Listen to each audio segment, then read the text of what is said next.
அன்பார்ந்த நண்பர்களே, இது 2வது நாள் நான் இங்கே பதிவு பண்ணுறேன். அதாவது காலையில் as usual I started walking at 6 o'clock. I putting on my headset and listen to the An Academy அல்லது சங்கர் IAS அகாடமி போன்ற டெய்லி நியூஸ் தரும் இந்த சேனலை பார்த்துட்டு தான் இருக்கேன்.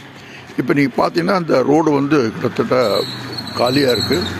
இங்கே தான் நான் வாக்கிங் போயிட்டுருக்கேன், டெய்லி போகிறேன் இப்போ நான் சொல்ல வேண்டியதெல்லாம் என்னென்னா, நீங்களும் காலையில் எழுந்திரிச்சு வாக்கிங் போங்க அல்லது ஜாகிங் பண்ண போங்க.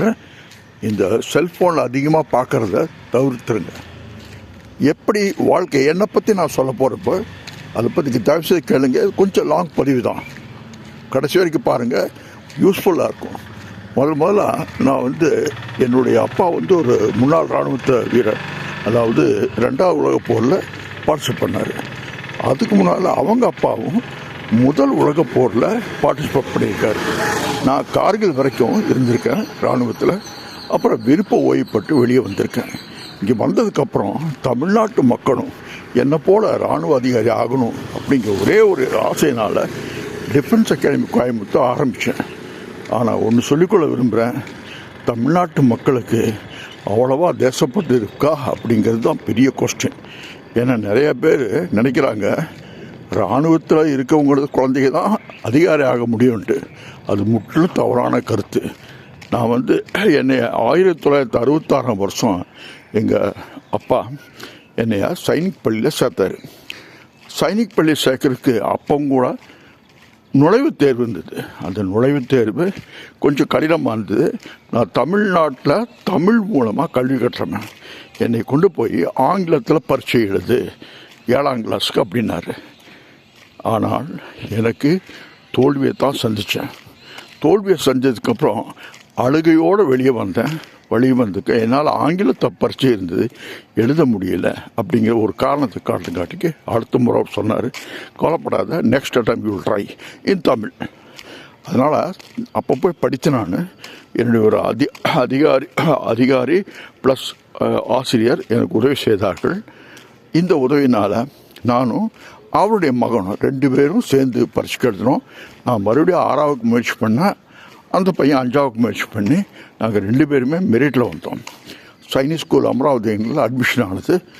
அங்கே கொஞ்சம் கொஞ்சமாக திணறி தமிழ்லேருந்து ஆங்கிலத்தை கட்டுறேன். அங்குள்ள ஆசிரியர்கள் எனக்கு ரொம்ப சப்போர்ட் பண்ணாங்க.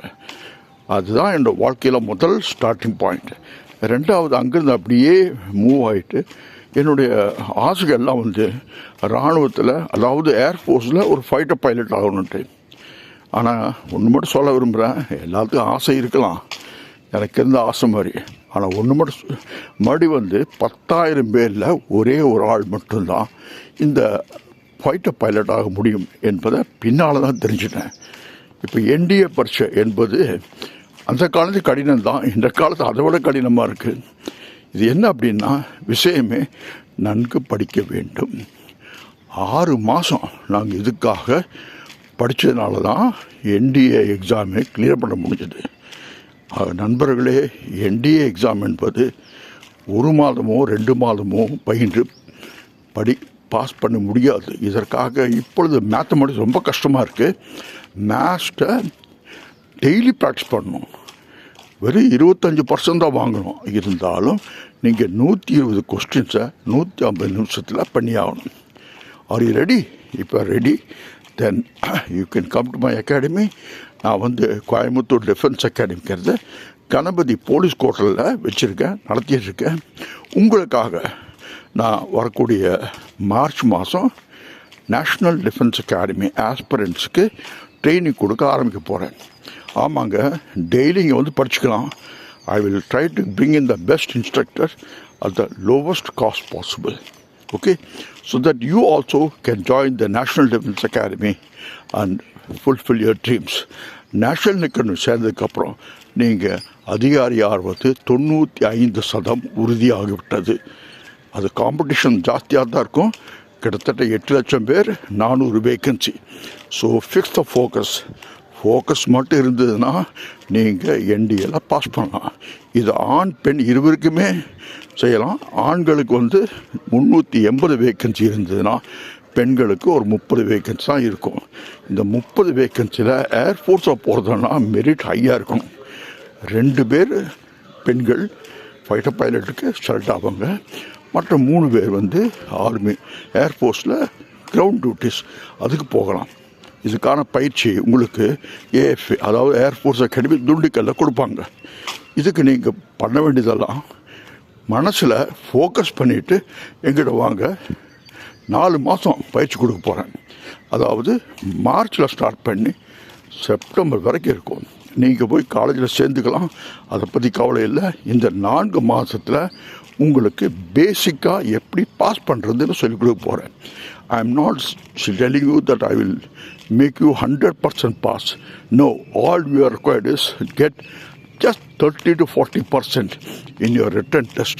Written test இவ்வளோ வாங்கினா நீங்கள் டெஃபினட்டாக என்டிஏ குவாலிஃபை பண்ணலாம். என்டிஏ குவாலிஃபை பண்ணுங்க. நான் உங்களுக்கு ஃப்ரீயாக இலவசமாக தமிழ்நாட்டு மக்களே சுரிஞ்சுங்க இலவசமாக எஸ்எஸ்பி கோச்சிங் தர்றேன்.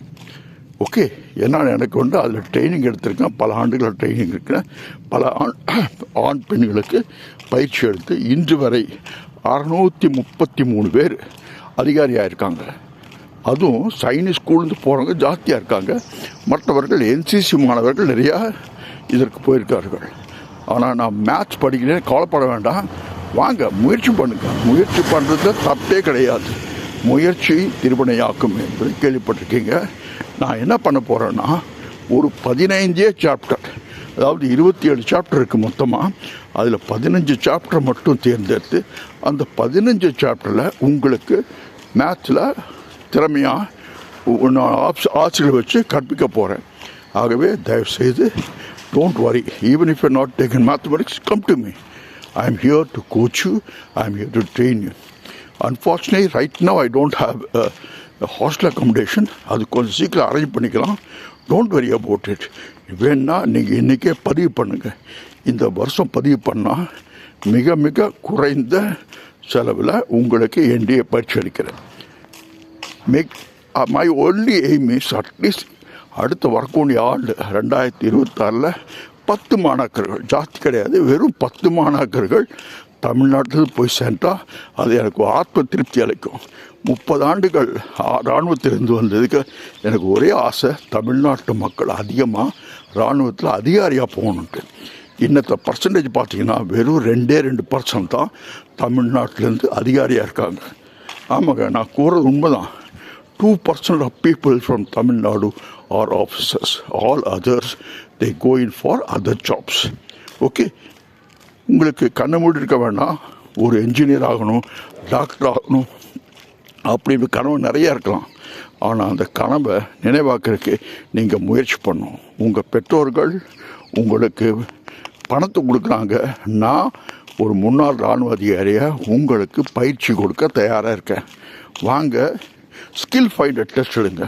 ஸ்கில் ஃபைண்டர் டெஸ்ட்டுங்கிறது உங்களால் முடியுமா முடியாதான்னு கற்றுக்க முடியும். இதுக்கு வரும் ஜஸ்ட் ஒரு 2 hours எங்கிட்ட ஸ்பெண்ட் பண்ணிங்கன்னா கொஸ்டின் நிறையா கொடுப்பேன். அந்த கொஸ்டின்ஸை நீங்கள் அட்டம் பண்ணும்போது தெரிஞ்சுப்போம். அந்த எண்ட் ஆஃப் த கொஸ்டின்ஸ் உங்களுக்கு எதில் திறமை ஜாஸ்தி, எதில் கான்சன்ட்ரேட் பண்ணணும் அப்படி கண்டுபிடிப்பேன். இந்த பரீட்சை வெறும் 200 ரூபா தான் இருக்கும்.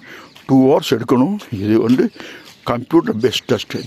ஆகவே நண்பர்களே, பெற்றோர்களே, இந்த சந்தர்ப்பத்தை பயன்படுத்தி கொண்டு உங்களது குழந்தைகளை டிஃபென்ஸ் அகாடமி கோயம்புத்தூர் கொண்டு வாங்க.